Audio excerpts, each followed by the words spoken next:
Thank you. Good afternoon. Our afternoon session is a proclamation recognizing, I'm not going to say it right, amyotrophic lateral sclerosis, ALS, Awareness Month by Council President Natalie Fane Gonzalez and Council members Sidney Katz and Kate Stewart. I'm going to ask those who came for that proclamation, please come forward.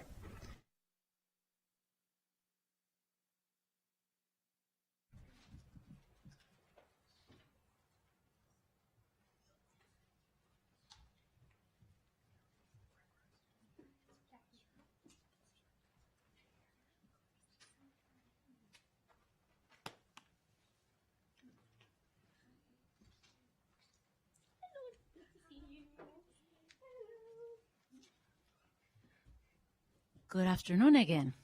So May is ALS Awareness Month, and we're hosting this proclamation today to recognize the strength and resilience of those living with ALS, as well as their families and their caregivers and the advocates who face this disease every day. ALS is often called the silent disease, but its impact is anything but silent. In the U.S. alone, it is estimated to affect about 30,000 more Americans and thousands of families every year. Every 90 minutes, someone in the U.S. is diagnosed with ALS and someone else loses their battle with the disease. There's still no cure for ALS, making continued investment in medical research, treatment innovation, and patient support services critical and important. My colleagues, Council members Sidney Katz and Kate Stewart, are joining me today to share a few personal stories about the impacts of this disease, and I will pass it to them to share just their testimony. I'm going to start with Mr. Katz. Thank you. Every year, over 5,500 people are diagnosed with ALS. ALS is unfortunately no stranger to the county and to the council family. Today we remember and honor Steve Goldstein, who served as the longtime chief of staff to former councilmember Craig Rice. Steve was a committed public servant who, in spite of the progression of the disease, was here each day through the long, arduous budget season, which we're going through right now, before passing away in May of 2019. He will always be remembered for his positive attitude and steadfast devotion to the council and the strength he showed in the face of adversity. We also want to recognize and honor Jay Kenny. Jay ably served as the county's first chief of aging and disability services, and then as chief operating officer for the Jewish Social Service Agency, JESA. Jay was highly regarded for his compassionate leadership and dedication to public service. He was a fierce advocate for our most vulnerable residents. Services field will always be remembered. We miss these two outstanding individuals, as well as many others, whose lives have been cruelly cut short by the devastating disease. We stand with the ALS community to advocate for and empower those impacted by this disease and are dedicated and united in the quest to find a cure to end ALS. Thank you to the Council President and Council Member Katz. I also just want to add, we also just recently lost a member of our Greater Silver Spring community, most recently volunteer and always at the table. Whenever you went to a Democratic event in the Silver Spring area, she was the one who was checking you in with a smile, with a greeting, and always a chance to catch up on our lives together. Unfortunately, we lost her just a few weeks ago, but up until the very end, the last time I got to see Beth was actually at a county executive forum in March. Up with her, but at that time I could tell the toll this disease was taking on her. But until the very end, she had a great spirit and dedication to our community and to our process of democracy. And so I just want to remember her today as well. Next, we're going to have our former colleague, Craig Rice, and the Executive Director of MANA. Well, thank you very much, Council President, and thank you, Council Members Katz and Stewart, and thank you to all of you for recognizing the memory of Steve Goldstein and Jay Kinney, but more importantly, all of the lives that we continue to see that are impacted by this incredibly humbling, debilitating disease. It is one where it strikes the body but does not strike the mind. People feel trapped, wanting to do more, insisting to do more. I'll never forget that my chief of staff, who Sydney remembered Steve Goldstein, said to me, "Promise me that you'll never tell me that I have to go home." And it was only when he was called home that he left my side. And it speaks to the power of will that so many folks who have been afflicted with this disease have. You continue to see them fight and struggle each and every day, knowing that that day may be their last, but they never give up, they never give in, and they always make this day the best day. And so I ask for each of you not to just promise to ensure that we can try and find a cure to this horrible disease, but also make sure that you live in that same spirit. We have an opportunity each and every day to make a difference in this community. I was debating whether or not to be here today, and something told me I needed to be here to continue to remind us that even in tough times, when things look incredibly hard and difficult, when it looks like there is no end in sight, you can still push to do a little bit more, to show up, to make a difference. That's what Steve, Jay, and everybody who's battled this disease have faced. They've done it with courage, with heart, with empathy for others at the same time as they were being stricken themselves. And so I thank you all for continuing to lift up and honor their memory and also the memory of all those who continue to fight this disease. Thank you, guys. Now, I got to tell you a funny story with Steve. So when I was back in the days when I was applying to the planning board and I was talking to each council member to have them vote for me, I talked to Steve and I said, "Steve, your boss doesn't want to meet with me." And then he's like, "Don't worry, Natalie, I got you." Long story short, he voted for me. So anyway, that's the funny story. So next we're fortunate to have Jackie Trumbull for the ALS Association with us. Thank you so much for being here, please. Thank you so much for having me. I so appreciate being here. I'm so excited to be here and join you guys today. So I just want to give you guys a little bit more background. Every 90 minutes, someone is diagnosed with ALS, and every 90 minutes, someone has lost ALS. ALS is a neurodegenerative disease in which the brain stops communicating with the muscles. A person with ALS loses the ability to walk, talk, eat, and eventually breathe.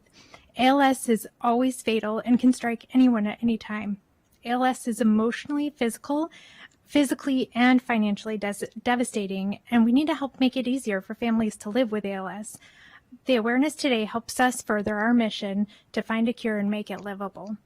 We're hosting our Walk to Defeat ALS, Washington, D.C. on Saturday, October 3rd at the Washington Monument Grounds. And this is the ALS Association's single largest donation fundraiser of the year that we host. And so a percentage of the funds raised are local and stay local and support our care services team within the DMV area, and including patient grants, caregiver education, and medical equipment for these programs. You can visit us at our website at als.org/walkdc to register, raise funds, and help towards our mission. Again, that's als.org/walkdc to learn more, and you can help unlock ALS and bring us one step closer to effective treatments and a cure. Thank you so much for your time and support. Thank you for being here. Now is that wonderful time of reading the proclamation. So, I'm going to start and then pass it. Okay. The County Council of Montgomery County, Maryland proclamation. Whereas, amyotrophic lateral sclerosis, or ALS, also known as Lou Gehrig's disease, is a progressive and fatal neurodegenerate condition that disconnects the brain from the muscle ability to walk, talk, eat, breathe, and Whereas thousands of new ALS cases are reported annually, and every 90 minutes someone is diagnosed with or dies from the disease, with most patients surviving only 2 to 5 years after diagnosis. And whereas the causes of ALS remain unknown, there is no cure, and military veterans are at a significant developing and dying from the disease. And whereas timely access to therapies, durable medical equipment, communication technologies, and clinical trials are vital to improving quality of life for people living with ALS. And whereas the ALS Association, the world's largest philanthropic funder of ALS research, has invested more than $154 million to support more than 550 projects across the United States and in 18 other countries, and is committed to making ALS livable and ultimately finding a cure for the world. And whereas ALS Awareness Month increases public understanding of ALS, recognizes its profound impact on individuals and families, and support efforts to eradicate the disease.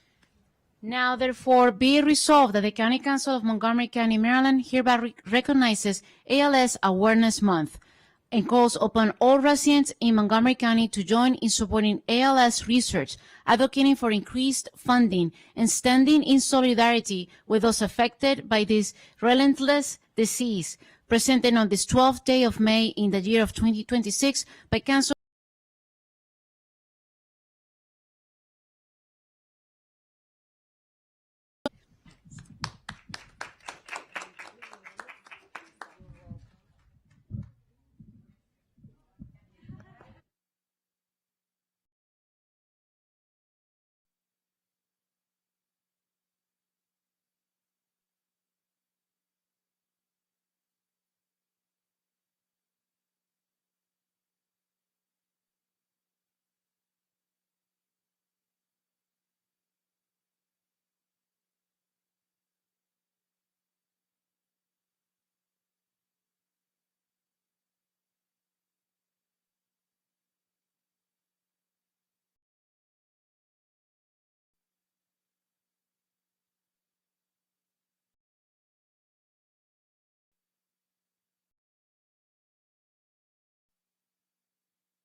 Okay.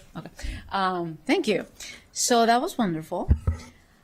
Agenda item 4 is a public hearing in action on a resolution to approve supplemental appropriation 26-71 to the FY26 operating budget, Montgomery County Government Office of Emergency Management and Homeland Security Nonprofit Security Grant Program for $500,000. Source of funds, General Fund Undesignated Reserves. Action is scheduled immediately following this hearing. As a reminder of our public hearing testimony guidelines, your comments must be limited to issues relevant to the public hearing topic for which you are testifying and are appropriate for a public meeting. You will hear a tone when your time is up, and we appreciate everyone abiding by their allotted time. With that, we're going to start with Deborah Miller from JCRC. Good afternoon. For the record, I'm Deborah Miller, the Director of Government and Community Relations, here today to support the FY26 supplemental appropriation of $500,000 for the Nonprofit Security Grant Program for all faith-based institutions at risk for hate crimes. I want to thank the Council President and all the Council members for your ongoing support for this critical grant program. Since 2022, when the program was first implemented, the number of faith-based institutions applying for funding has nearly doubled, and today the program is oversubscribed. The funding allocated continues to decrease while the cost for hiring security personnel continues to increase. At the JCRC, our top priority is the safety and the security of the Jewish community, and I don't have to tell any of you that our community and secure these days. A year ago, nearly to the day, some 20 miles from here, a young couple was murdered in front of the Capitol Jewish Museum because they were Jews. Since that horrific incident, we can no longer publicize the locations of our events. Community members that attend our events must walk through metal detectors or get wanded. And this protocol is not just for special events. It's our reality every day. Police cars outside or security officers inside all of our synagogues, schools, the building where I work, community centers, senior living facilities, and social service agencies that serve not just the Jewish community, but all Montgomery County residents. The underlying threat landscape has shifted from a surge after the October 7th, 2023 attack to a permanent and dangerous reality. We are witnessing religious-motivated hate that now manifests itself violently. ADL's 2025 Anti-Semitic Incident Report just out confirms how critical this security funding is. Although anti-Jewish harassment and vandalism declined in the last year, physical assaults against Jews, including murder, have reached its highest level since 1979. Anti-Semitism has become normalized. Maryland ranked 9th in total anti-Semitic incidents nationwide, and 2/3 of which occurred in Montgomery County. The number one location synagogues were number 2. We represent close to 65 synagogues in the county. So this additional $500,000 in funding is essential because as a deterrence, there is no substitute for security personnel. We are grateful that the entire council has always committed to keeping all our faith-based communities safe and secure so Montgomery County can flourish and continue to take pride in its diversity, its inclusivity, and tolerance. Thank you all. Thank you so much. That was the only speaker we have. So this I tried to get other speakers to join me. No. Oh, we have heard from a lot of people. They're just not present, believe me. And plus, we had a lot of people during the press conference too, but lots of people are asking for this. But thank you for you being here. This public hearing is now closed. We will now move on to the action portion of this item. Is there a motion to move to approve supplemental appropriation 26-71? Moved by Councilmember Adrian Friedson, second by Council Vice President Balcom. All those in favor, please raise your hand. And it's approved by everybody who's here. And Councilmember Sauls is on the screen. Thank you. Agenda item 5 is a public hearing in action on a resolution to approve supplemental appropriation 26-72 to the FY26 operating budget, Montgomery County Government, Department of Environmental Protection, Maryland Department of Housing and Community Development, National Capital Strategic Economic Development Program for $500,000, source of funds, state grant. Action is scheduled immediately following this hearing. There are no speakers for this hearing. This public hearing is now closed. Moving on to the action portion of this item, is there a motion to approve supplemental appropriation 26-72? Moved by Council Vice President Balcom, second by Councilmember Evans. All those in favor, please raise your hand. And it was approved unanimously for those present here. Item appropriation 26-73 to the FY26 operating budget, Montgomery County Public Schools, reappropriation of MCPS fund balance of offsets impacts of winter weather for $8,500,000, source of funds MCPS fund balance. Action is scheduled immediately following this hearing. There are no speakers, so this public hearing is now closed. We will now move on to the action portion of this item. Is there a motion to approve supplemental appropriation 26-73? Moved by Councilmember Evans, second by Councilmember Katz. All those in favor, please raise your hand. It's approved unanimously by those present today. Agenda item 7 is a public hearing in action on a resolution to approve supplemental appropriation 26-45 to the FY26 Government, Department of Correction and Rehabilitation, Montgomery County Correctional Facility refresh for $481,000. Source of funds, bonds. Action is scheduled immediately following this hearing. There are no speakers, so this public hearing is now closed. We will now move on to the action portion of this item. Is there a motion to approve supplemental appropriation 26-45? Moved by Councilmember Katz. All those in favor, please raise your hand. And it passed unanimously by those present today. Item 8 is a public hearing on a resolution to approve supplemental appropriation 26-68 to the FY26 operating budget, Montgomery County Police Department 4th District Police Station move and a space modification. I wish I could move that one. Yeah. For 990. A public safety committee work session is scheduled for June 8, 2026. Those wishing to submit material for the council's consideration should do so by the close of business on May 21st, 2026. As a reminder of your public hearing testimony guidelines, your comments must be limited to issues relevant to the public hearing topic for which you are testifying and are appropriate for a public meeting. You will hear a tone when your time is up, and we appreciate everyone abiding by their allotted time. We have one speaker, Mr. Lee Holland from the FOP. Sir, go ahead. Thank you. Good afternoon, Council President, members of the County Council. I'm Lee Holland. I'm the president of the Fraternal Order of Police, representing over 1,200 active and retired Montgomery County police officers. But today I'm really here in support of the 4th District Station officers. The station that they are currently in is hazardous, deplorable, and they should not be working there.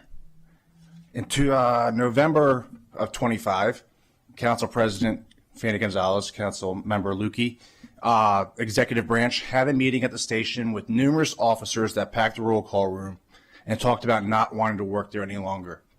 And we came up with a plan to move them temporarily to the Wheaton building, and it's now taken the Executive Branch this long to even send over the money to build this out, which I find is disgusting. So I'm here in support of this money, but remember, this is just a temporary move, right? We need to build a new 4th District Police Station, a permanent one. We cannot just have a temporary station. The place they're going to is limited in space. It's really just not ideal, but the members there are willing to do this so that way they can get out of here.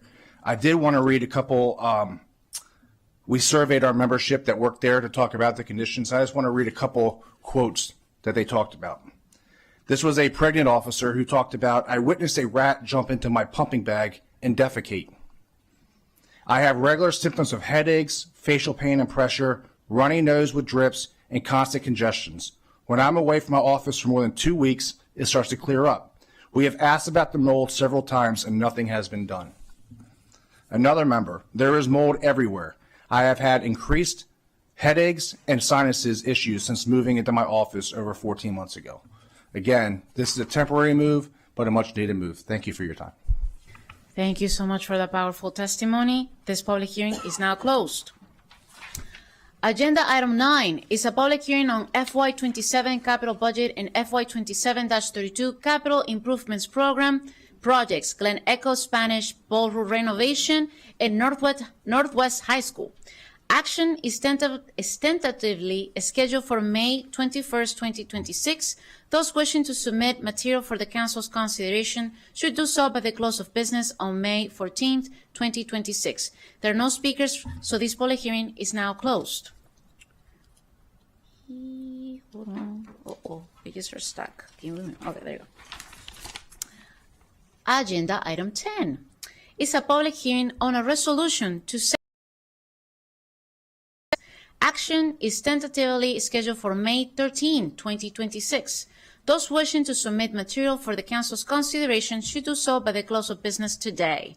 As a reminder of our public hearing testimony guidelines, your comments must be limited to issues relevant to the public hearing topic for which you are testifying and are appropriate for a public meeting. You will hear a tone where your time is up, and we appreciate everyone abiding by their allotted time. Everyone has 3 minutes to speak. Please do not clap or boo anyone participating. So I'm going to start calling the first set of panelists. First one is Mr. Gordy Brennan, Spencer Ficker, Esther Wells, Enrique Fai Moy. Yeah, and we're going to start with Mr. Brennan.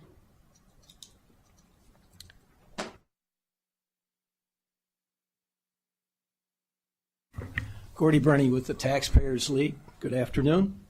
This hearing was originally scheduled for May 7th.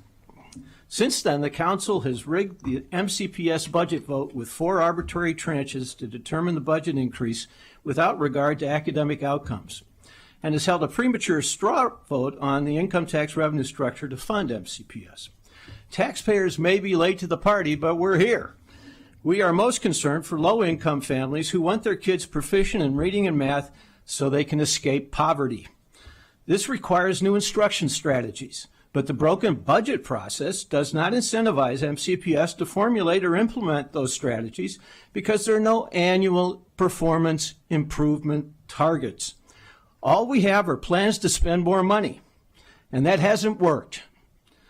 The Council is the last governance control over a budget that only pays lip service to lowering the achievement gap and return on investment. We're asking the Council to tie the appropriation to annual proficiency targets for low-income kids.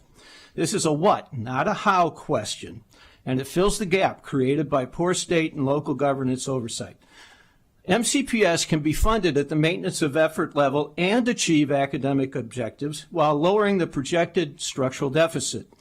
Our recommended budget reductions will accomplish this without job losses.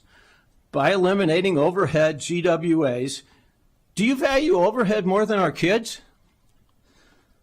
MCPS overhead employees are paid more than their counterparts in Fairfax schools. Taxpayers have 2 other issues with the proposed income tax rate increase and rate structure changes. A 1-year pause is needed to let the next leadership team thoughtfully lay out new objectives for county economic growth and new revenue strategies. A new economic strategic plan is due for your review in a year. Don't increase taxes till you see how that plan's growth objectives change the county revenue requirements and tax strategies. Tax increases on top of our very high rates compared to our regional competitors reduce our economic development chances.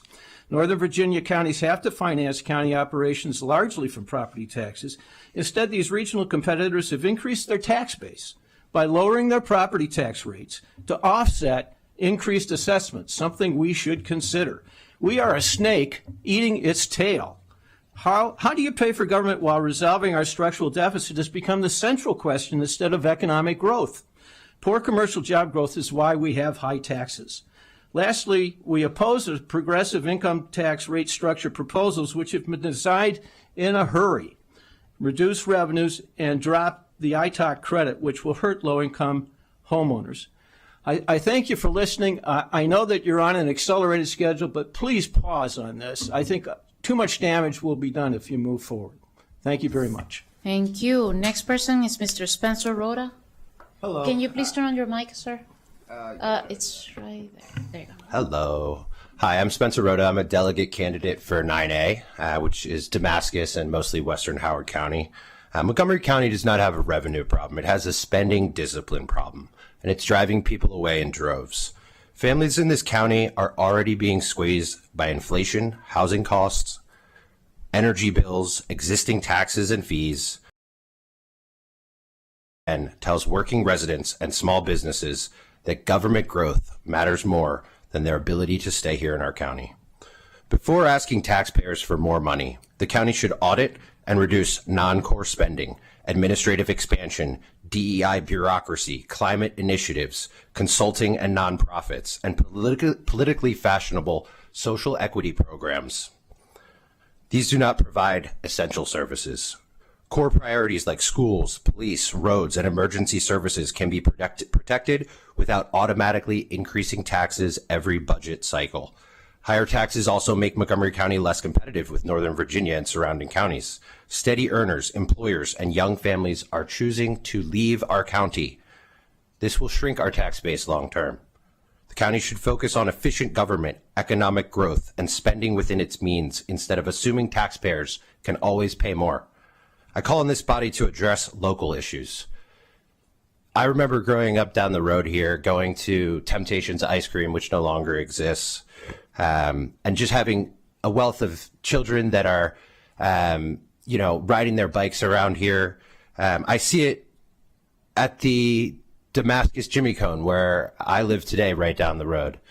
The fact that we are allowing for zoning to be done next to the Jimmy Cone that would allow a marijuana dispensary there is frankly a slap in the face to Damascus residents. It is one of the few remaining cultural institutions that we have in our town. It's crawling with kids from open to close. The citizens of Damascus have long been ignored by this county, and now you want to increase their taxes without addressing what is an obvious miscarriage of justice in a town where you can't even buy a six-pack. Thank you. Next, we have Mr. Robin Ficker.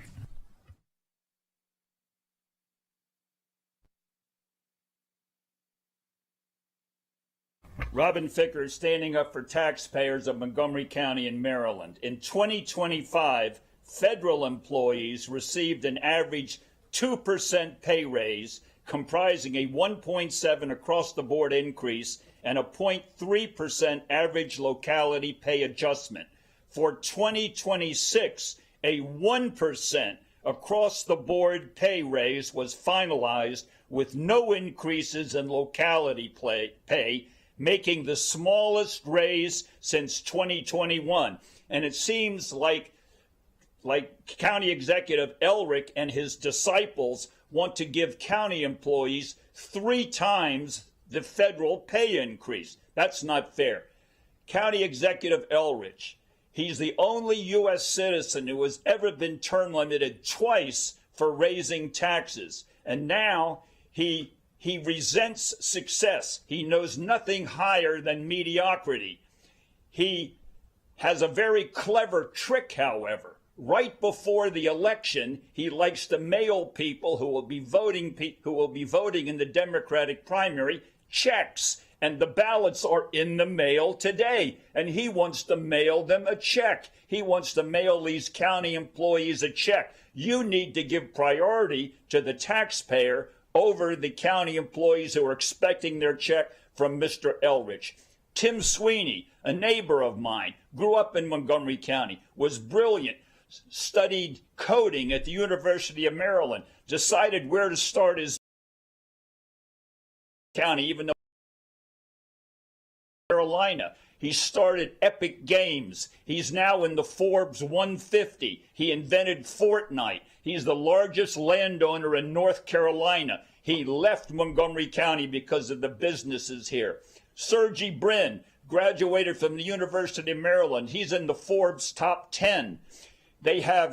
His company, Google, is spending over $100 billion in CapEx this year. Not 1 cent in Maryland, not 1 cent in Montgomery County. They have 30 regional headquarters, not one in Montgomery County, not one in Maryland.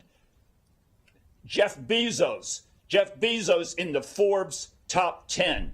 Jeff Bezos was putting up a new skyscraper in Seattle every year. And I know Seattle because my son-in-law is head of personnel for the Seahawks, and we associate with Amazon people. They wanted to move out because of the tax increases there. They had Montgomery County on their top 20 list, but then they saw who was elected in 2016 to the Montgomery County executive seat, and they went to Northern Virginia. They're not here now, and we're not realizing their benefits. Thank you, Mr. Thank you Ficker. very much. Next, we have Ms. Esther Wells. Good afternoon, Council President Fanny Gonzalez, Vice President Balcom, and council members, staff, and community members. My name is Esther Wells, and I'm a certified public accountant with a master's in taxation. I strongly urge the council to reject the resolution to increase the income tax to 3.3% and to restore the income tax offset credit, ITOC. Any member comfortable with gutting the ITOC needs a history lesson on Montgomery County's dark past. You must understand how property taxes and discriminatory assessments were the tools used to displace Black families, a legacy of loss still felt today in towns like Poolesville. By setting the ITOC to zero, you are reviving that same racist machinery. A century ago, Black families in Sugar Land lost their land to predatory tax sales. Today, by removing the $692 credit, you are engineering the displacement of the 43% of Black residents who have achieved home ownership.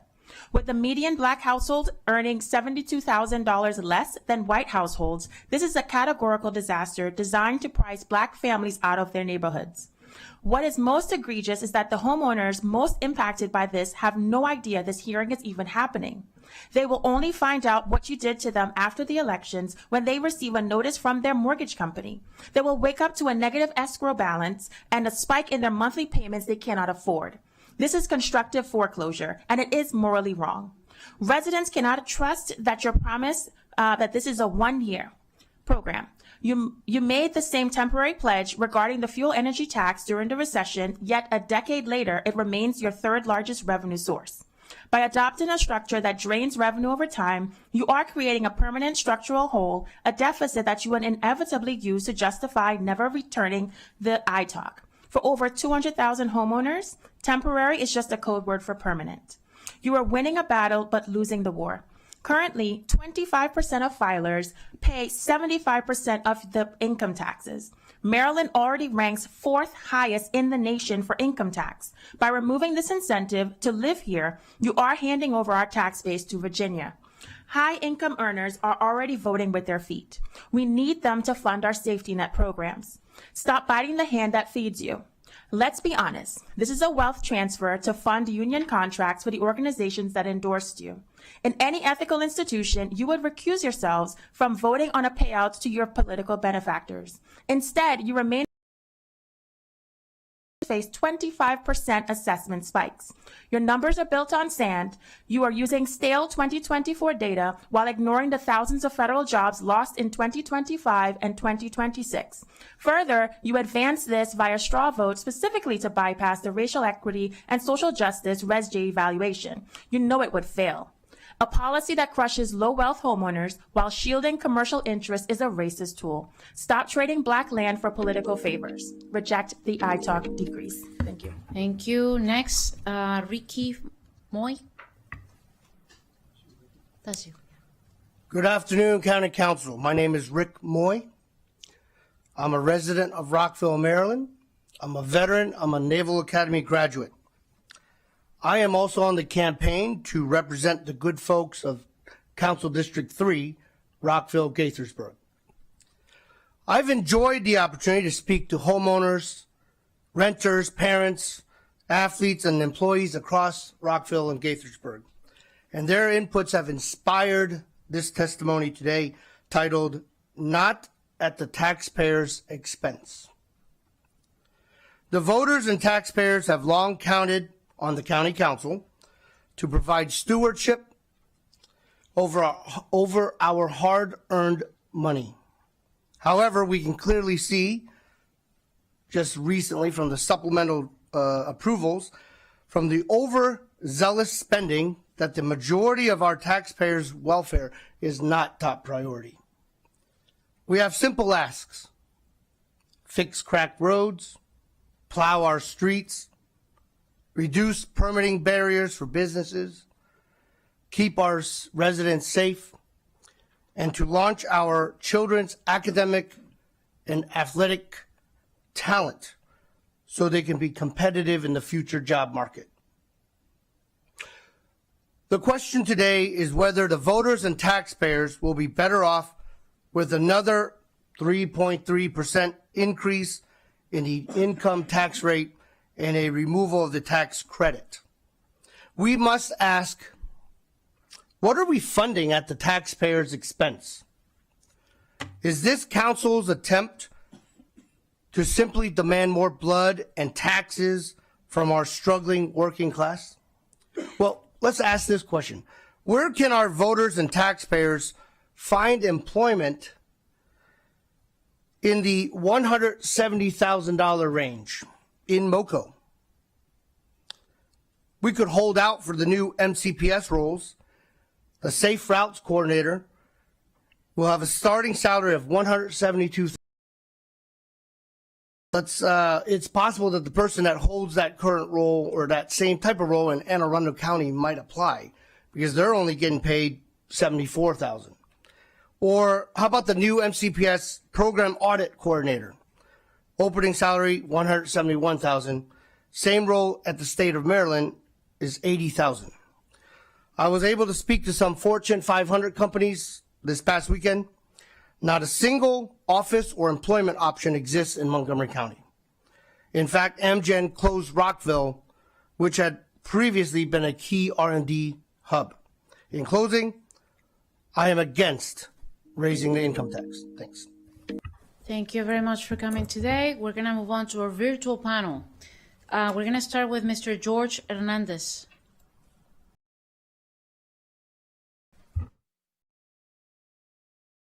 Hear me? Oh, now I hear you. Go ahead, sir. Okay, great. Montgomery County has great quality of life and a great school system, and it's been that way for a while. And the reason it's that way is not because of the county councils of years past doing a great job. It's because of geography. We sit right next to the federal government, which has some of the best paying jobs in the country. And right now, that geographical gift is no longer going to be as strong as it was in the past. First, and at the state, blueprint mandates keep growing, costs keep growing, and the population in this county is aging fast. Millennials, which I'm a part of, are voted to leave the county in increasingly large numbers, and the share of millennials in the county has dropped, whereas the share of millennials has increased in places like North Carolina and South Carolina. So these demographic and fiscal headwinds are very real and very predictable and easy to see. I'm sure you guys are very aware of this data. I hope you would be by now.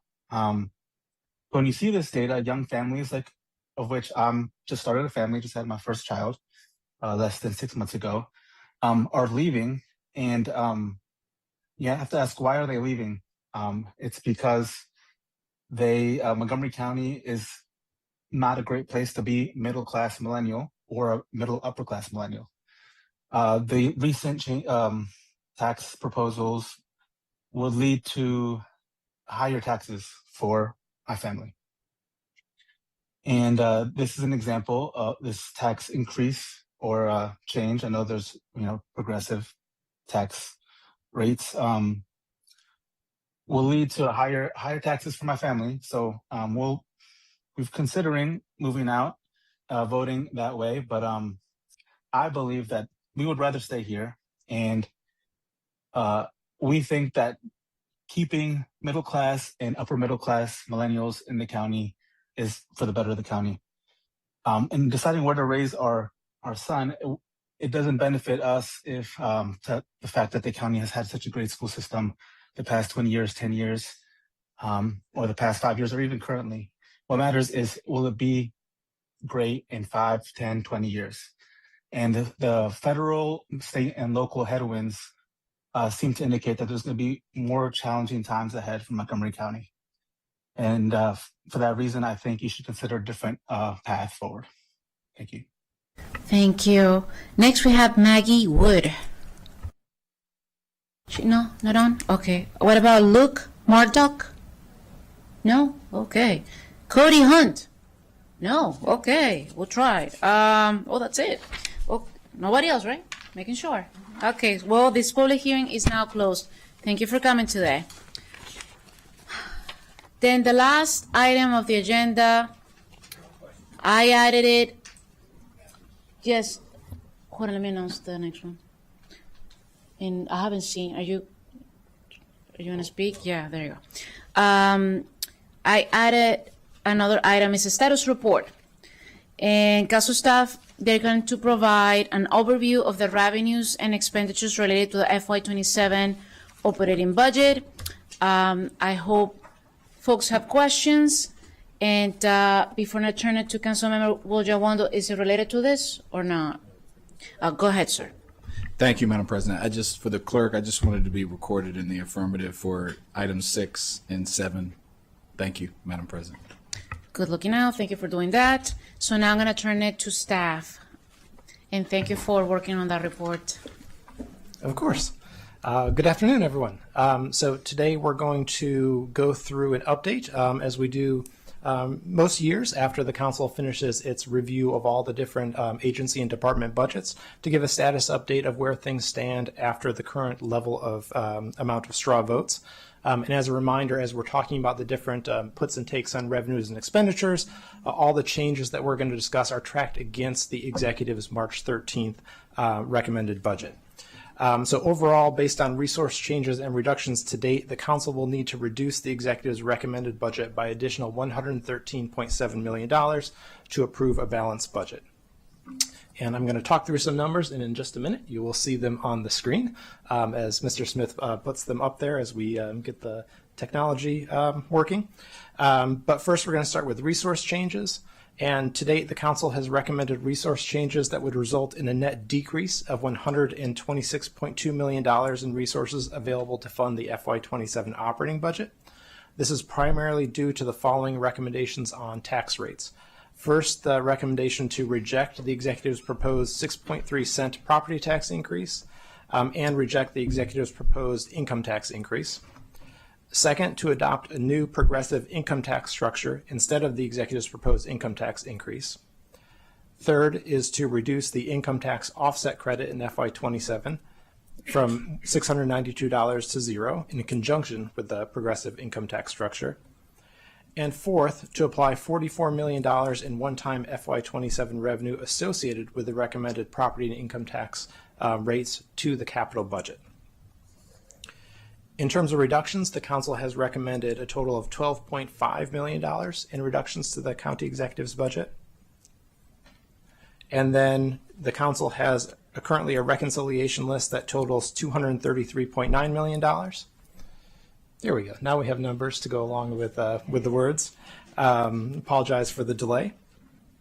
So on the reconciliation list, $215.1 million of that total was included in the executive's recommendation, with the majority of that, $179.6 million, being the MCPS's increase in local funding over FY26 as recommended by the executive. And then there's $18.8 million that is on the reconciliation list from council additions that were not included in the executive's recommendation. So all told, based on the council's cumulative decisions as of May 8th, the council could fund $101.4 million in items from the reconciliation list to achieve a balanced budget. On page 2 of the staff report, we have a couple of other updates to share. First, per the request of the council president, this council staff has prepared some additional items for the council's review and potential discussion today. First, reconciliation priorities. So based on feedback from council members, council staff has prepared a proposed priority block of reconciliation items that could be funded within the current resource constraints. And this is attached at circles 1 through 3 of the staff report. If the council supports approving all the items on this block, it would allocate approximately $92.4 million in the available reconciliation list resources and leave $9.0 million remaining for other items, assuming no other further resource changes. Second, staff did provide an additional list of potential additional reductions the council could consider if there is an interest in finding more resources to fund items on the reconciliation list. And while the council has reviewed all department and agency budgets during the week of May 4th, the council could revisit items to identify further savings. And council staff has prepared a list of additional FY27 budget reductions the council could consider, and that's attached at Circle 8. And last, in response to some questions we received, we did prepare a comparison of the council's proposed progressive income tax structure with the county executive's proposed property and income tax increases. And that is shown on page 2 of the staff report and shown on the slide on the screen. On the left is the county executive's proposal, and on the right is the council proposal, and it's broken down in different groupings. The first 2 groupings are renters earning $50,000 or $100,000. The middle 2 groupings are a homeowners earning $150,000 with a $645,000 home, one who gets the ITOC right now and one who doesn't. And the last 2 groupings are fixed income individuals or families with earning $75,000 a year with an $800,000 home, again, both with an ITOC and without an ITOC. And in this chart, the red means someone is paying more in combined income and property taxes, and the green means you are paying less. So in summary, in most of the categories on the council's proposal, individuals would be paying less in income and property taxes than they would under the county executive's proposal. And with that status report, happy to turn it back to the council president and answer any questions. Thank you so much. We're going to start with Council Member Kate Stewart. Great. Thank you very much. First, I want to say thank you to the staff for pulling this together, particularly the last chart. I believe we are not taking any votes today, but we're going to be reviewing these items. And I would ask that when we look at particularly the priority block that we have, when we do take that up, if we could split out the items that we looked at that are grant replacement items because of changes at the federal level, or items that are mandated by the state or requirements based on capital projects, from items that were seen as priorities from the reconciliation list. I think it's important as we go through this to make sure people understand how some of the decisions are being made. And in particular, I want to just say thank you again for that chart and the presentation. I do want to point people, because I think we're getting a lot of phone calls and emails about the progressive income tax and the ITOC. There's a lot of information out there, and I do just want to say Mr. Smith has done an excellent job at the council, the full council on Friday, and then on April 29th when the GO committee went in depth on those issues. And one other request I have is that if the PowerPoints from those presentations could be uploaded to the items on the council's website so that people could easily access them, because I think both presentations do a great job going through what does it mean to have a progressive income tax and what does that mean for us to adopt them. So I think that would be helpful for folks as we are getting questions on this. The next item I wanted to bring up was to, given where we are right now with all that we've looked at over the last few weeks, is for my colleagues to take some time and discuss and think again about a property tax increase. Now that we've gone through all the budgets, we've made reductions, and we have a list of potential other further reductions we could take. However, as we are looking at this reconciliation list, we can quickly come to the realization that we don't have enough revenues left to fund our schools, looking at our parks and other HHS needs. So I would just ask that we take some time to reconsider if a small property tax increase to make funding these critical needs is possible. I know we have all talked about, and that is why to this point, we have not been talking about a property tax increase and took the strong vote against it because of what is going on in not just our county, but the region and our country. But I do think we also need to find that right balance. And what we have in front of us right now is not the right balance.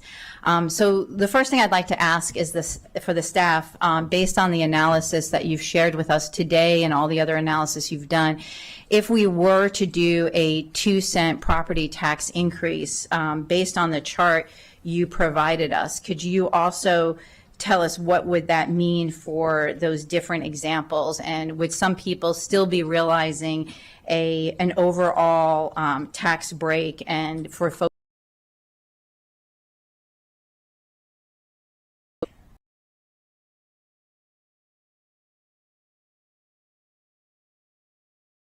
I will go ahead and share. So at a 2-cent property tax increase, just for reorienting us, every 1 cent is about $26.1 million added to the county's revenue, so that would raise $52.2 million.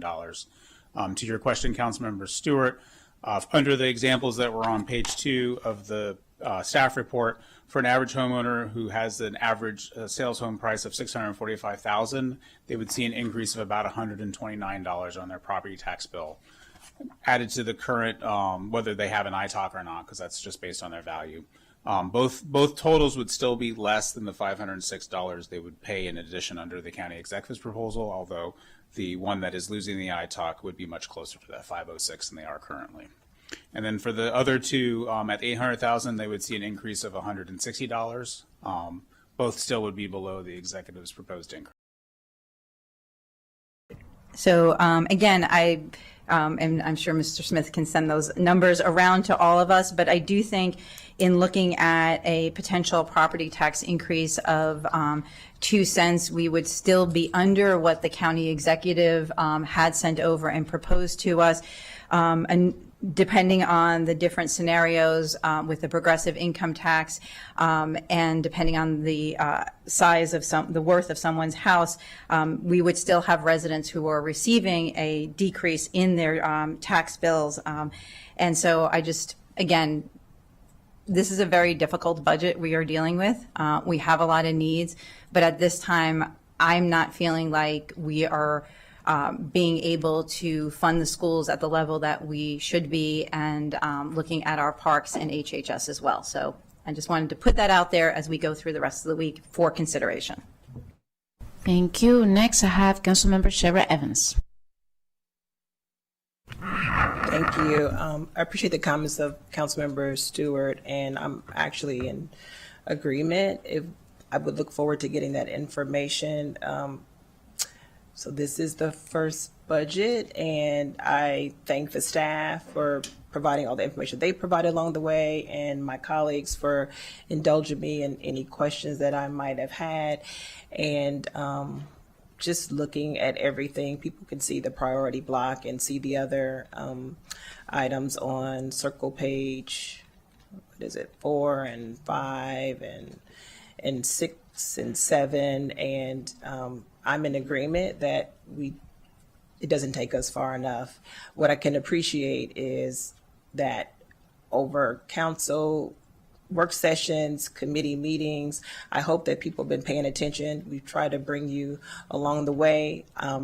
Me not knowing what that would look like, but getting to this point, I've said in several meetings publicly and to my colleagues that I wanted to ensure that we could do more for the school system, and this is not adequate, as well as HHS and our parks and public safety.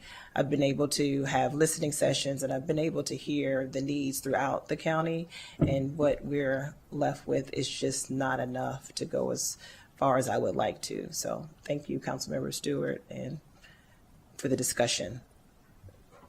Thank you. Next, I have Councilmember Kristen Mink. Thank you. Appreciate the opportunity to have this.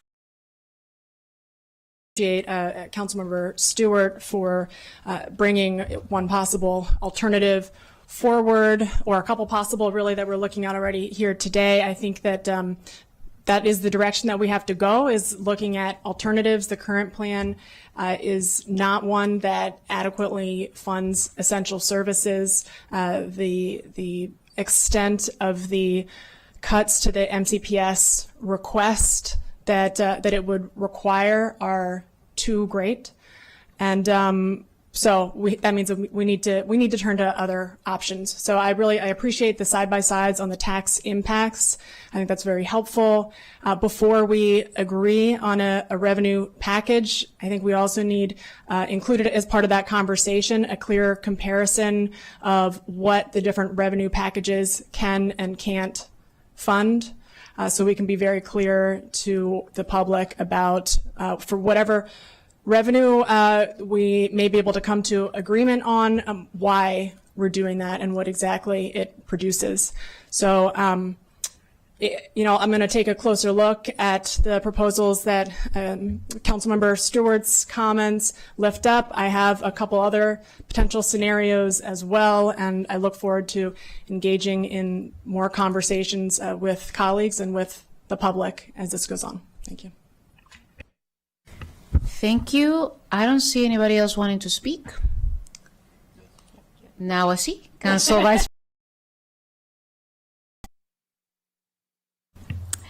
Thank you.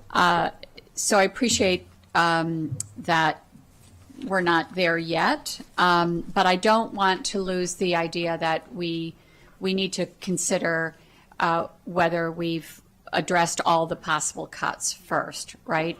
And so right now, if we have 101 and change that we have to fund, and we've the priority list is 92, that leaves us with roughly 9 million. We have potential cuts on the table that we should look at first. I think that we've gotten a lot of emails in the past week and a half, and many of them call for cuts, more cuts, right, in general government. So I don't want to lose that opportunity to look at potential cuts. And then I also appreciate Councilmember Stewart's proposal, and it's really important to look at the numbers, because I want to. A lot of confusion out there about what the ITOC, eliminating the ITOC actually does, and people are looking at it just the ITOC, and there have been the county executive has put it out in terms of what it means, but it's just looking at one thing. And as we've said throughout, this proposal includes the ITOC, the progressive income tax, and the elimination of the 6.3%. And so you can't look at the final impact on a resident without looking at all three. So I'm interested in seeing what the comparisons are. Every scenario, the residents are paying less than a straight 6.3% tax increase, income tax, property and income. So I don't know, Council President, how you want to go forward with this discussion, but we've had these global items on the agenda in the past, and we end up not talking about the global things. And so this is the opportunity, I think, before we go into tomorrow and Thursday. Thank you. Yeah, the idea of this briefing was to ensure that people could have the time and ask their questions and get into those details. People have been very shy throughout the whole week. So this is their time to speak up even more, although they have come to me on an individual basis, and I appreciate that deeply. But we're not voting today. So we're asking staff to work on a packet based on what you're hearing today in this session. That's the goal. And we're going to have, yes, this is your back in the queue before I continue. Remember what you want. This is your time to Thank you. Just matter of business real quick. I'd like to be added for items 4 through 7 through the affirmative. I said just 2 last time, but thank you, Madam Clerk. I appreciate the conversation. I appreciate Council Vice President mentioning the reductions that, we went through some of them. I was speaking up a lot last week when we were going through, or is it this week? No, last week. And moved some items, and I think this notes we got to around $12 million in reductions. Is that right, team? Yes, 12.5. Okay, and I had proposed, $70 million in reductions. Obviously, some were discussed and not moved forward, but now we're at, reality checks in throughout the process, and I do think that it's going to need to be a combination of additional reductions to other county government, and also, I appreciate colleagues bringing up other ideas for potential revenue.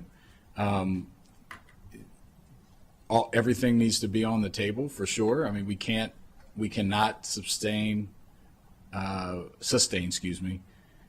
these deep level of cuts. If you look at the list that would need the other 141.1 million, 141 million, there's some really, really important things on that list, including 6 tranches of MCPS at 18 million a pop. The priority list would just the MCPS alone would be a reduction of over $100 million on the request. That's not even remotely possible. And so, and with what's left, you can only fund another 9 million of everything, I think, under the analysis. So we're going to have to reduce some other items, and I look forward to that conversation. And there's a lot of items on the list that we could go back and talk about. We've been hearing from residents. I appreciate Councilmembers Stewart and Mink bringing up other suggestions potentially here, and I look forward to hearing more about those and talking through them and looking at what the numbers mean. But we can't allow this level of reduction to our school system and to some of our critical services, and we're going to have to figure this out. So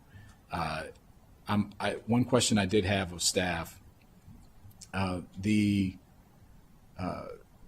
you said the property tax is 26.2 million per cent. What would, if the Councilmember Mink had mentioned this last week, and others have talked about it behind the scenes, what would that produce? And you didn't do the progressive tax structure. How much revenue would that produce? So the ITAC is estimated at $139.7 million in fiscal 27. 139.7 million. As shown in our packet, it's carrying water in several places. It's reducing the $24.4 million going from the county executives to 3.3%. And so you need to reduce that if you wanted just to stay at 3.2% status quo for the income tax, and then the remainder is being used for other parts of the progressive income tax structure, including 37.5 to cover the revenue gap. So that would be additional resources if you didn't do the progressive income tax structure, and then $44 million for CIP, addressing particular needs for MCPS and that. And so that would also change should you not want to do the progressive income tax structure. And on the progressive income tax that I proposed on the $500,000 to take only people that make $500,000 a year or more to go up to 3.3, that would produce what? I appreciate the opportunity to adjust that, because I think I said 8 million on last week. It's actually only 4 million. So it's 8 million in fiscal 28. It's 4 million in fiscal 27. It'll phase into about 12 million. It gets to 8 million. It gets to 8 million later, but it would only be a $4 million bump in 27. Okay. I'm just trying to understand all the pieces that on the revenue and reduction side that are on the table, not expressing an opinion right now, but wanting to know, because I just think it's, again, for the millions watching at home, you need to know what the big movers are. And what the buckets are, so that we can get to a point that's tenable. So thank you for that. Thank you, Madam President. Thank you. I just want to reemphasize something that we discussed before, and I don't want to lose that on the ITALK. The money, the $44 million that is one-time money for $44 million from the ITAC, the intention is to apply it in FY27 for the CAP targeting school infrastructure. Think of HVAC, think of roof replacement, think of infrastructure. Experience that we had on the CAP back in February, was it February?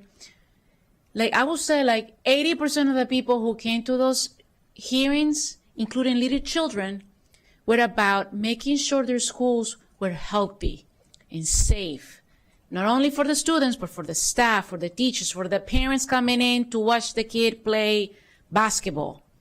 So that $44 million from the ITALK is to focus on school infrastructure. We cannot lose that opportunity, and I'm going to say it.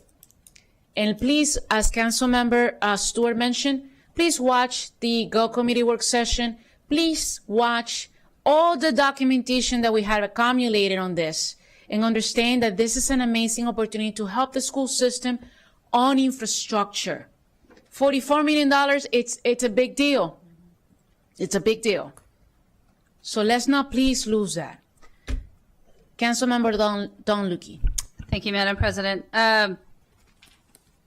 Piggybacking off of what was just said, you know, and I appreciate the conversation here today as everyone is checking, double checking, trying to ask clarifying questions. You know, as we have said, and I have said specifically multiple times throughout this budget season, and frankly, every year, one-time funds should be used for one-time things. That's what that $44 million gets us, and gets us something that is desperately needed in terms of our school infrastructure. But where I'm at and where I want to just sort of frame things here is we have a couple of pieces we have to deal with, and all of these are interrelated. And thank you for the charts, because those are very helpful, and I think help especially those who are reaching out to all of our offices to understand things, the whole thing in terms of the relationship between the progressivizing of the income tax and the ITAC, instead of in isolation. It's very easy to talk about a thing in isolation, and yet that is not the decision point for this body. We got to think about the entirety of it. We have to vote on the aggregate operating budget. We need to make choices that, frankly, we have to figure out what is affordable. And I know everybody likes to talk about affordability, but what does that actually mean in the long-term fiscal health of this county, or in terms of the precarious nature of the fiscal health of this county? We owe an obligation. So it doesn't mean that things aren't important. It doesn't mean that we don't want to do them, but it does mean we need to be really realistic about what we are able to do. And what I haven't seen, and what would be good to highlight again, for sake of the public, for sake of those assembled here, and for sake of all 11 of us, is what the impacts are on with respect to certain decisions on increasing the structural deficit for FY28, because we haven't really touched upon that today. And while we must deal with the FY27 budget, we also plans, because otherwise we're just making. Howard, Mr. Smith, if you want to speak to that. Sure, happy to. Different moving pieces. I think conceptually one of the most important things to think about is, because the council is considering different reductions and things like that as a way to to address the decision not to do the executive's proposed property and income tax increases. Most of the savings you're going to generate will go to offset that revenue that you're essentially foregoing by not going along with those decisions. And so it won't be available to address the long-term structural deficit. So I don't anticipate the structural deficit being significantly changed. It might change a little bit on the margins, and we can look into that. That being said, while we would not be doing things that can put a dent in the structural deficit, we could be doing things that don't make it worse, right? That is very much true. Okay. I may not be able to fix the structural deficit, but perhaps we need to be attuned to not creating a bigger problem. And that's my ask, and that's where I am. Thank you. Next, Council Vice President Balcom. Okay, I didn't know if anybody else was, okay. So can we go through the proposed cuts? Not only were they in the packet, but they're public. So I think it's important to just kind of go through them. I have a couple questions about them, so.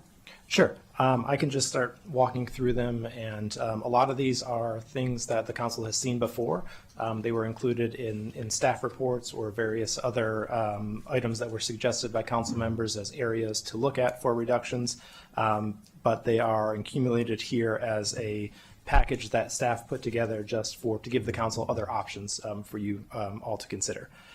So the first group is related to the Kid Museum NDA, and there's a couple different options there. One would be to eliminate funding entirely, eliminate the county funding. Just very quickly, we're on circle page 8. The help there. The second option would be to fund only the expenditures related to the Kid Museum's rent for FY27, since that was one of the original things that county funding was asked for. And the third option would be to limit county funding to the amount needed to align FY27 revenues and expenditures. The staff report for the Kid Museum laid out their proposed FY27 budget, and the proposed FY27 revenues were about $1.6 million higher than their anticipated expenditures, so that it would be to reduce the county government contribution in line with that. The second group of options is related to the Working Families Income Supplement. The GO Committee did have a very robust discussion about this during the initial discussions of the income tax rates and the ITOC. And the two options here would be to keep the Working Families Income Supplement, but to reduce the match due to the adoption of the progressive income tax structure, in which people will be getting will be paying less in income taxes. And so one option would be to reduce the match from the county's match from 56% to 50%. And the second option would be to reduce the match from 56% to 45%. And again, those are built kind of in alignment with the adoption of the progressive income tax structure. The third option is related to MCPS OPEB funding. And this is a couple options here. One would be to reduce the pre-funding contribution in FY27. And the second would be to increase MCPS's FY27 OPEB drawdown, similar to a discussion the council had last year.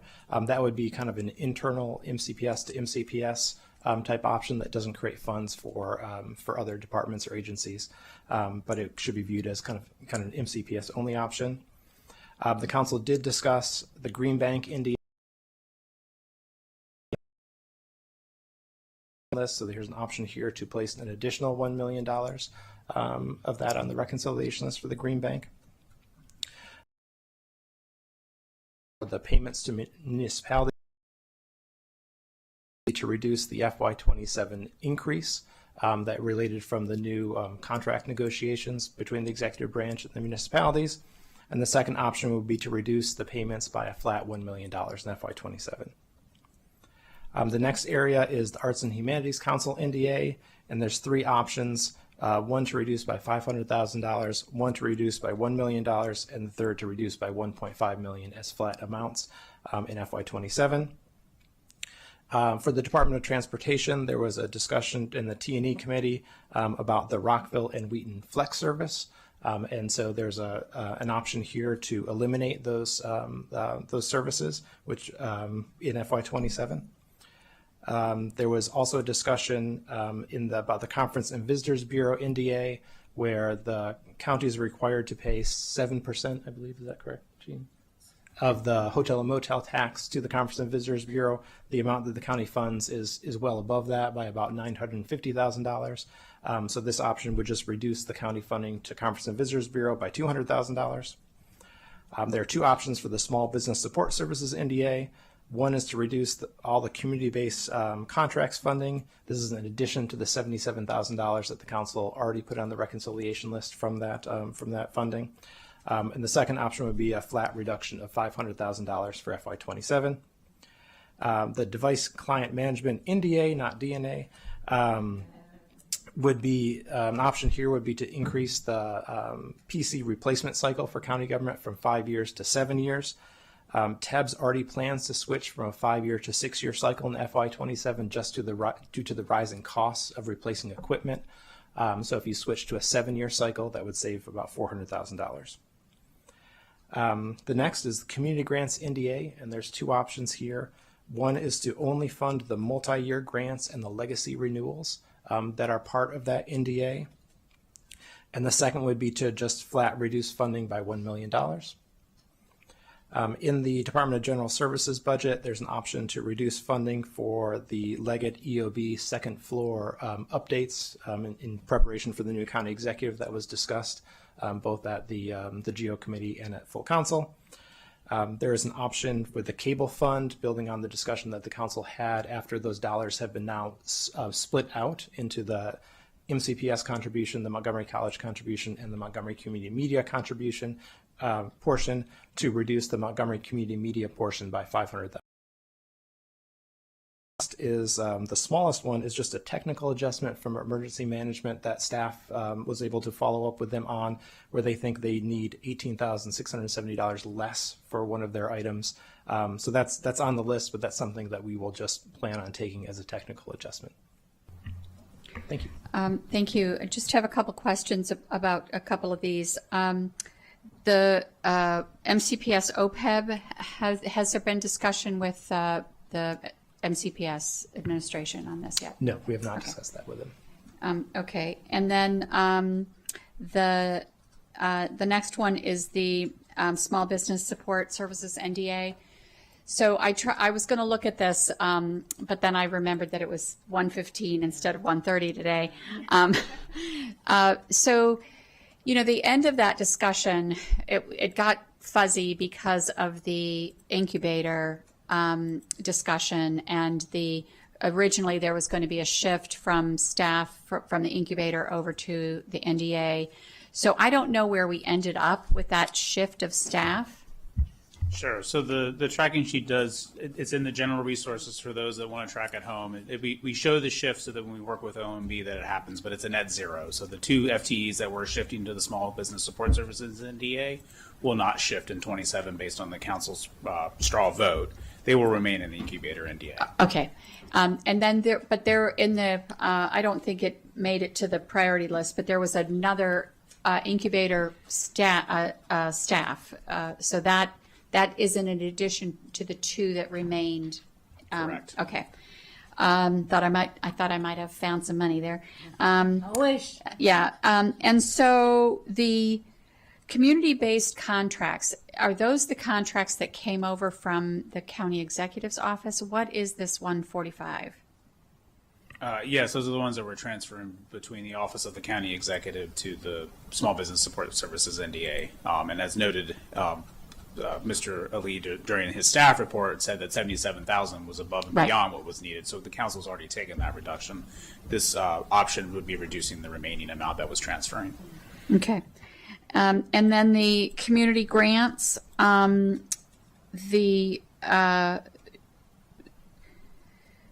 funding the multi-year grants and the legacy grants. What's the rest of that? Is that the Office of Food Systems Resilience and those types of grants? No, it's not the Office of Food Systems Resilience. There is already $1.5 million on the reconciliation list for the nonprofit resiliency. I may be getting the name wrong, grants. But there is another at least $1 million and some change for other nonprofit grant programs that are outside of the multi-year continuing grants and the legacy renewals. Okay. Last question. And then the cable fund, that got, that's quite complex. And so is that funding, how much remains with the MC Media? So what is this 5 million in regards to what was remaining there? So I will need to double check the numbers after I say them. I'm always hesitant to say incorrect numbers, but I believe their appropriation last year was around 2.4 million. And so this would be approximately $500,000 less than that. There may have been some, because the dollars were split out in the budget for FY27, the MCM, the college, and MCPS numbers were all grouped together, and staff has worked to split those out as the council asked. And I know everyone's number went down slightly from last year just due to declining revenues in the cable fund. So their starting point might be slightly lower than the 2.4 million that they had last year, but I can clarify that for everyone. Okay, thank you. So I just want to say that when we look at the priority list and when we look at what ended up on the reconciliation list, the vast significant amount was MCPS, right? So I think we have to look very hard and strong at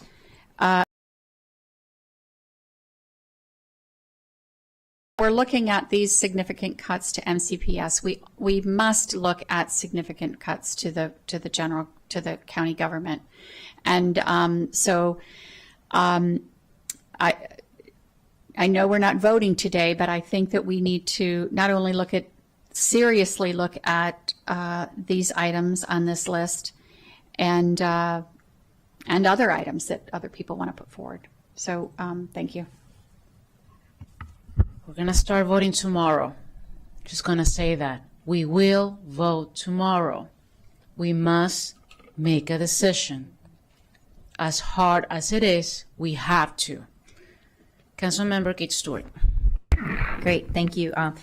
Since we are voting tomorrow, I have a request on the community grants, the reduction of $1 million. If we could just get more information from Director Murphy, and because I see this linked to what we are able to do for the nonprofits and increasing the amount that the county executive put in, because 2.5 was definitely way too low.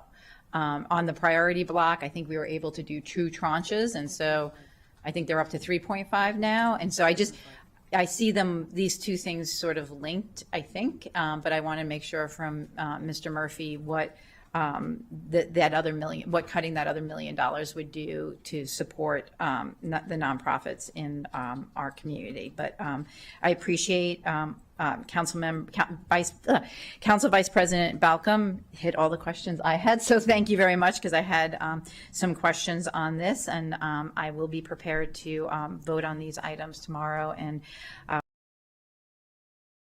even as we look at these numbers, there's a lot more on that reconciliation list and needs than is on this list here. So I think we need to really consider what our options are as we're looking at moving this budget along this week. Thank you.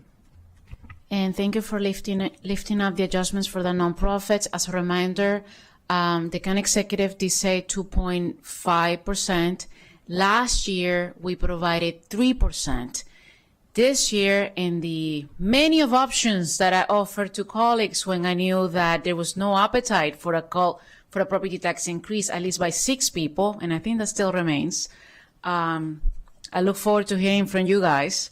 I said that we should have, that the nonprofit world needs at least 4%. Right now, we're at 3.5%.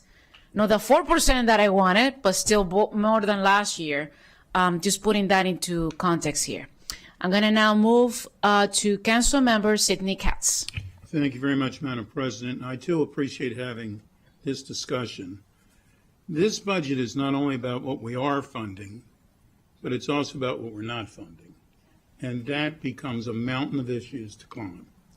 and I'm truly worried. I truly am. Concern doesn't go far enough for me. I'm worried with this budget. But nothing on the, I shouldn't say nothing, much of what's on the potential operating budget reductions. There's some things on there that shouldn't even be on there. One of which is the municipalities. And I understand there's two options, but the municipalities have literally been hired, in some cases, to do the job that Montgomery County would be doing if we could have the personnel to do it. As an example, the police. And so that's not fair, and that's not right. As an example, for the Conference and Visitors Bureau that's on this list, in many ways, and there again, we need to have every discussion on every topic, but in many ways, that's an investment. That's bringing people from an economic development standpoint to Montgomery County, to a restaurant, to an event, and we need to make sure that we continue those investments. I believe the one item that we have heard the most from the public in general, and we hear plenty of discussions, but the one item we hear the most is don't raise my taxes. Don't raise my taxes. And then you have someone else that'll say, I know you got a terrible budget you're going to worry with, but you might as well give me all the money that I'm asking for, but don't raise my taxes. None of that can work. We have to figure out how we're going to do this. We have had people say that we should go into our reserves. And I can tell you that that's the one thing I won't we can have the discussion, but that's the one thing I will not consider, because not only does that mean that you could affect their AAA bond rating, of which Montgomery County has had the longest AAA bond rating of any county in America, and we certainly save money by having that. And not only does it mean that, but it also affects that you have to pay back that debt. Mr. Visa doesn't just keep paying, and the payments, the come out of operating. So that might be a solution for 10 minutes, but next year that's not a solution, and that's not a long-term thing that we should or could do, as far as I'm concerned. But and for the whole idea, and it's been mentioned a couple times, for the ITOC reduction, the reduction, or whatever that number is at this moment, and that's a possibility of using for the one time, and that's for the capital for HVAC, for Montgomery County Public Schools, and we've certainly heard plenty about how that needs to be, something needs to be done. This needs tomorrow, and I guess tomorrow is you've said it a couple times, Madam President, very, very plainly, that tomorrow this needs to be a comprehensive discussion. It can't be saying, give me all this and take all that. It can't be. It's got to say, if we do, we've got to figure out how that puzzle fits together. Because at this moment, all we got is a puzzle. We have nothing that's fitting together. Thank you very much, Madam President. So, Member Katz, and I wholeheartedly appreciate you bringing up the point of the reserves. We cannot touch the reserves. And I really want people to understand the magnitude of the problem we receive from the county executive. Not only he has an insane property tax increase plus the income tax increase, but he also went deep into the reserves. Just a few months ago, what did we have? A huge snowstorm that cost us nearly $50 million, something that we never predicted. Reserves are for emergencies. You cannot say, well, I think next year things are going to be fine, just, with President Trump and all. You cannot say that because you just don't know. That's what reserves are for, and I will not touch them I have made it clear privately, and I'm going to say it again. It will be a mistake. We have a duty as council members to protect this county, and having healthy reserves is part of that duty. And forget about the AAA bond rating, that's like when you say that to people, sounds very technical. So this is why I'm bringing up the snowstorm. This is why I'm bringing up, you know how many supplementals we have received in this year alone for emergencies? For millions. Millions. It's not sustainable. So I really need people to understand that I have been beating on this drum since I got here and I received the county executive budget. When I put the memo out, it was not with happiness. It was an attempt to wake up people and to say, the day when we're here to vote is going to come very soon. Guess what? That day is tomorrow. And when I offer a series of reductions, I did not do it with pleasure. It was painful. But you know what? I'm here because I'm an elected person that has a duty to protect this county. It's not about my election. And I'm going to say it again. If I lose my election, I'm going to do it with dignity, that I'm going to protect this county because it's about the county. So I want people to understand that as we move forward, because after we're done, I know I'm going to get phone calls from each one of you who are going to tell me the things that you didn't want to say here. I'm the one who gets all that. And I didn't hear over here to say, okay, I'm going to consider a property tax increase at 0.2. I didn't hear that. And I know the votes are not there. So let's not please, they're not there. I was there. I said it publicly. I went to a media briefing and I see my two journalists who are very faithful to the process right there. And they both wrote about me saying, I'm okay with a property tax increase if we have to. Then it came to a day when I heard more than 6 people saying, no way, Jose.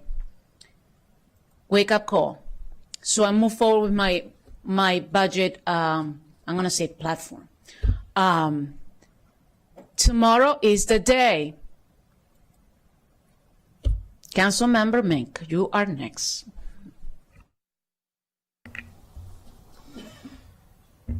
Thank you. I wanted to clarify, I think we hear a lot about whether it's an MCPS cut or it's a cut to, the requested increase. Of course, it is a cut to a requested increase. Everything in this entire budget by default that we're considering is an increase, unless we're looking specifically at base budget items proactively. But by and large, as we talk about the budget, what we're looking at is items that are increases.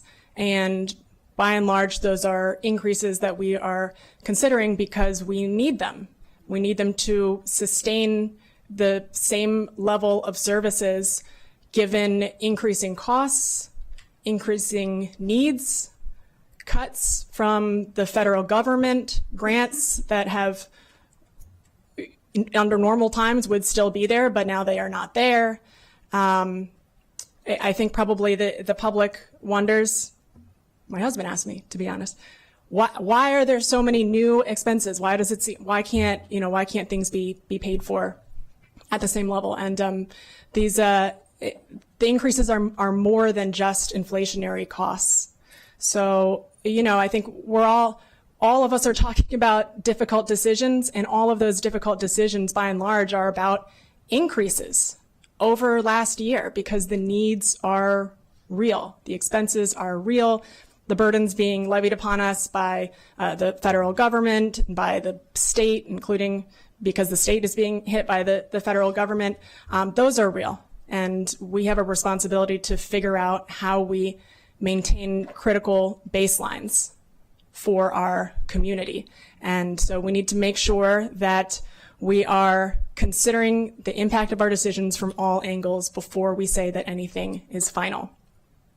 it makes these budget conversations difficult because we go through a long process and we end up with a relatively short amount of time in which we have all of that information to really take into account. But that's what we have to do. And I agree with those who said that we need to have everything on the table. I think that is the only way that we can approach this in a way that is really gives fair deference to the difficult situation that we're in. So the NCPS requested increase. Can you tell me how much of that is from negotiated compensation and benefits?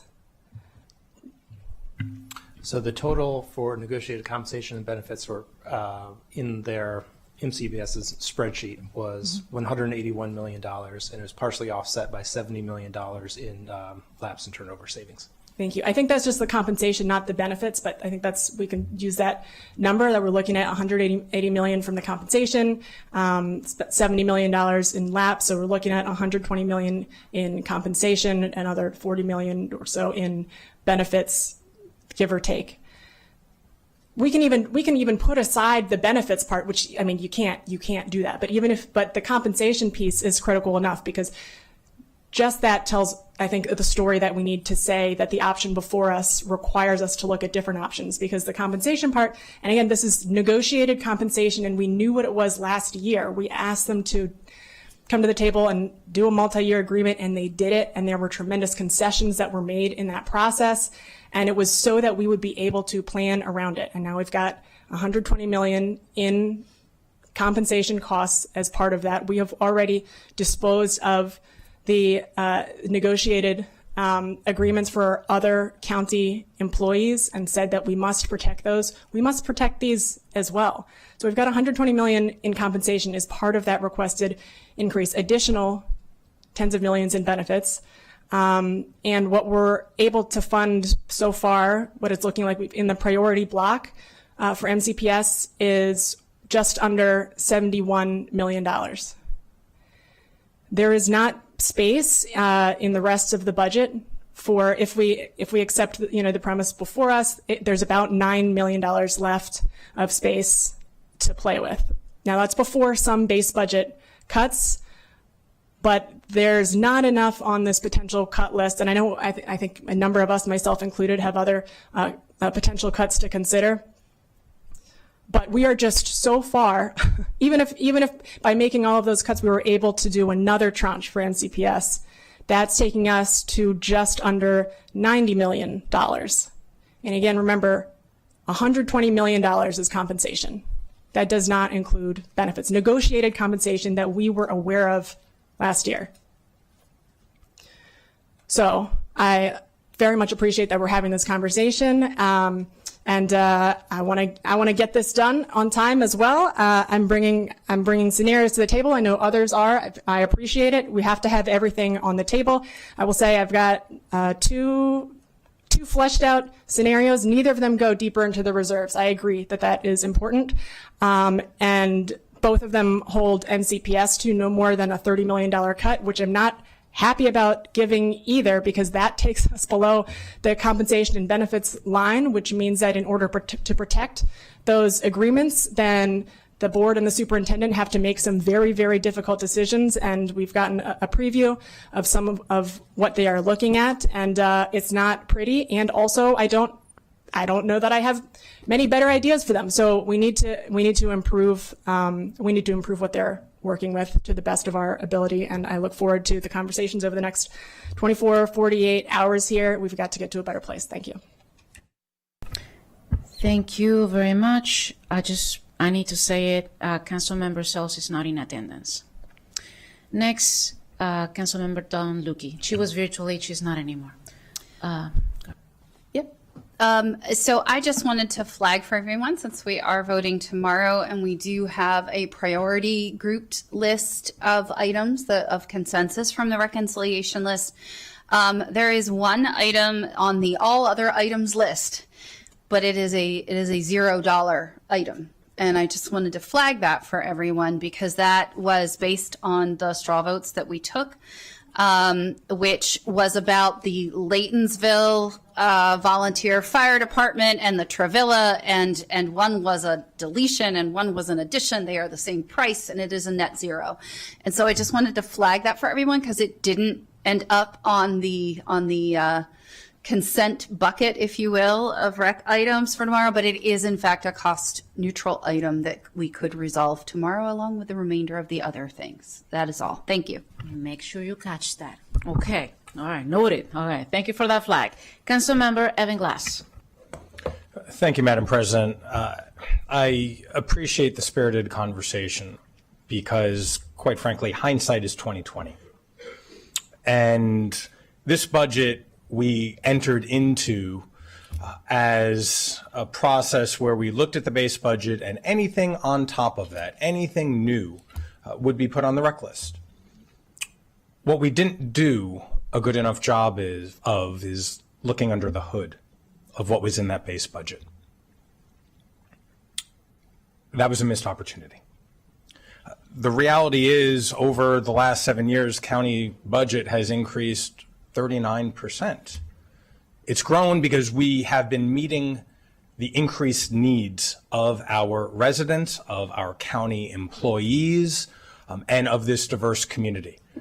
We wear our heart on our sleeve, and it's in our budget. And this moment of reckoning that is before us is a question of what programs do we need and what programs can we afford? And just last week, 10 of us voted not to support the property tax increase. And then there were a series of other votes that were very evenly split, 6-5. They were close votes here at the council. And those decisions are now before us. And so we have to make those tough decisions. For anyone who is not willing to increase revenue, there is only one choice. And I understand that there are choices that are in plain view for all of us, and we have been engaging in that conversation, and they're all tough. But these are the choices we have been elected to make. That does not make them easy, but they are ours to make. And for colleagues who do not like these choices, please continue.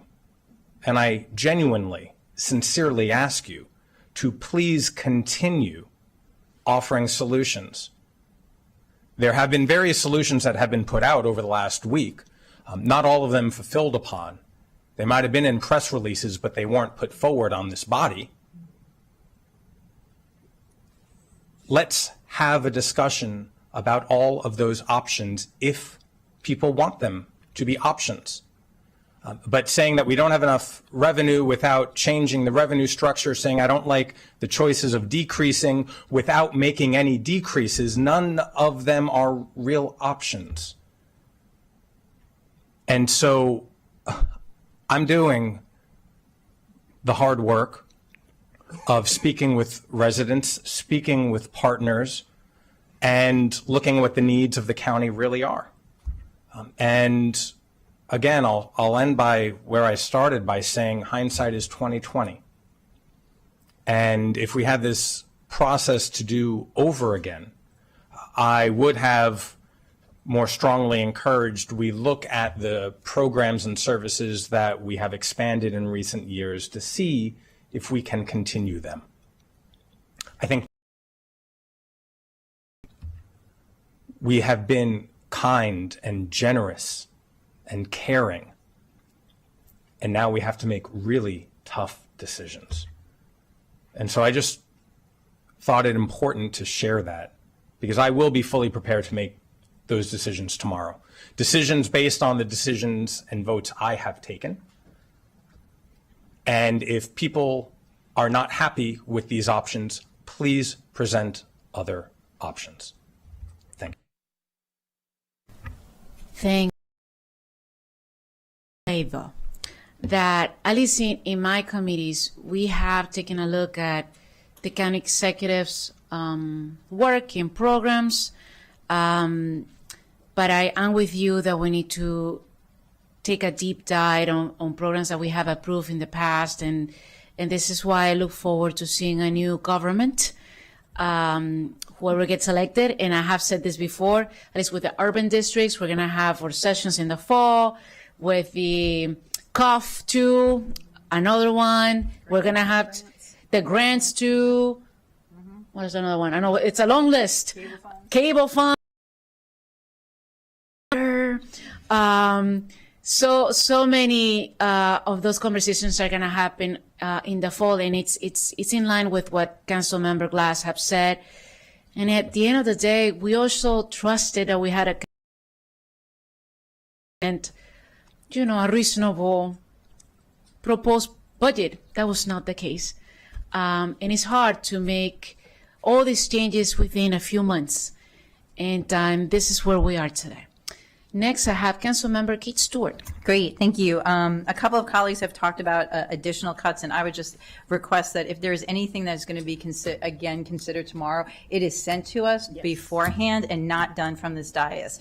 And it is sent this afternoon because Councilmember Glass, I agree with a lot of what you said, but saying that we were kind and gracious and caring, I gotta disagree a little bit, because a lot of things have been thrown out at different times, and we have to remember that these are people in our departments and their budgets. There have been conversations, and zeroing out budgets or freezing them for a year. And that causes a great deal of anxiety, just like we know for our school system and our parks.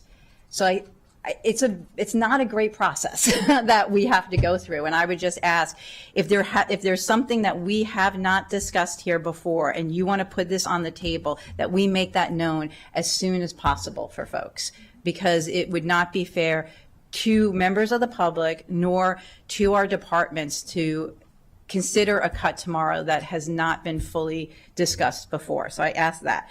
Just the other point of clarification I wanted to make is, Councilmember Luque, I just wanted to clarify one thing. The priority bucket is not a consensus bucket. We each put in request, and it's not necessarily a consensus one. So it was, I believe, a majority of council members. So not to pick through things, I just didn't want to have the public. Sorry. Yeah, we didn't. We're going to vote on it in public tomorrow, but I didn't want members of the public to think that we all agreed on every single item there. So just wanted to clarify that. Thank you. I love that you said that. Thank you so much. And two things very quickly. One is that I'm going to make a request right now. If you have ideas for further reductions, send them to our staff. You don't need to send them to me. I don't need to see them. If you want to keep them secret from me, it's fine.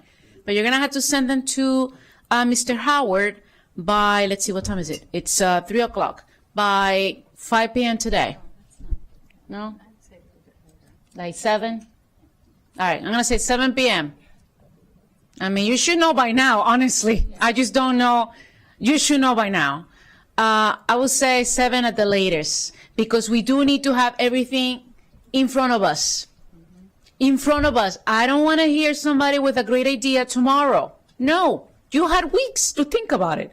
So by 7 p.m., but if it's 5, please do so. And again, regarding the blocks that we're going to be voting on tomorrow, when I became council president, I told each one of you, I'm going to be transparent. There's no side meetings, none of that. Even, and folks have no idea here, the evaluation for the I'm sorry, Mr. Howard, we're going to put you on the spot. The annual evaluation for our executive director, it has been, in history, has been done only by the council president and the VP and the GO committee, the chair of the GO committee, which I found outrageous. Because we are his bosses. Everybody needs to evaluate the executive director. So from this year and on, all of us are going to be meeting with him and evaluate his performance. Accountable. Same thing tomorrow. If there's an item that you don't like and you're like, Natalie, I don't want to vote for that item, you're going to have to come here and say, I want to remove that item from the box in public, in front of everybody, because that's transparency. And I know it's uncomfortable. We'll survive. That's all. So did we agree with 7 p.m.? Is that reasonable by everybody today? Honestly, if you can do it sooner, that'll be better. Yeah. Okay, good. And I see 7 p.m. Okay. Okay, beautiful. Sorry, guys. I tried 5. Councilmember Will Joando. Thank you, Madam President. The good news is I already did my homework. You did. And whether you like it or not, I did it. And it was 2 weeks ago today, I released a list of 81 items, several of which I was the only person speaking to remove things earlier in the week. And then Councilmember Balcom took the baton and removed a couple of things that I seconded it as well. And then we had discussion on others. And there was I could tell the will of the body was to not remove them on the reconciliation list. So some of them I didn't move for votes. But this list, and I've taken heat for this list. So the revisionist history, I've taken heat on both sides. Saying I shouldn't have said this, or they're mad at me for that or whatever. But you got to release it, and we have to talk about it. Some people are like, we're happy with you this, we're sad with you about that, and that's what happens. We're elected officials, and I put both pants on, both legs in the pants today, and I'll take it. But the idea that this list hasn't existed for 2 weeks so these are items. So there will be no new items from the Joando office. They are here. There are 81 of them. You don't have to like them, but that's where they are. It was so out there in advance that it gave time for the across the street, the executive branch, to give a detailed line by things that we weren't ever in our staff. We worked with our staff. Thank you, Mr. Howard and team, to go through and vet these. We weren't just willy-nilly out, doing these. We did these. There were serious reductions that have an impact. And there's $70 million of them. We've taken just about $12 million of cuts. There's more to be had here. Absolutely. And and I do think we have to talk in terms of, for some of these things, as pauses, because there are things that we would like to do, that in a county of Montgomery County, we would want to do. The Green Bank has been talked about a lot. It's a great program. I was around, I was involved when the bill passed, and it's a great program. When we're weighing that against making sure people have housing, make sure we don't fire 200 middle school teachers, those are all difficult decisions. And so we took a little bit of their reduction. There's a proposal in the council staff packet to reduce a little further. We're going to have to talk about that. There's only certain places we can go. And none of these things are good things that we would like to do. But I think we're going to have to talk about them. And to Councilmember Meek's point, even if we do that, we still are going to be in a very difficult situation. There's not enough cuts to be had, whether that I proposed or other people proposed, for us to meet the obligations on the other list. There aren't. So that's why I appreciate people bringing up the revenue side of the option to us to try to do earlier and say, well, what are the ideas out there? I do think, we heard, for example, I also suggested the use of reserves. I heard you loud and clear, Madam President. Yeah. And I've heard other colleagues, you don't want to do that. That's fine, but it's a suggestion. We have MCPS OPEB on here. I'm concerned, that's something we did with them last year to make the budget work. I suggested that we do a version of that at the county government as well, which is, and Mr. Howard, let me just ask you directly, that is legally permissible, correct? Yeah, we're already doing that for county government under the council's policy. What I recommended. Yeah, I think that was there was funding that was showing up in the way that OMB shows the puts and takes in the group insurance NDA.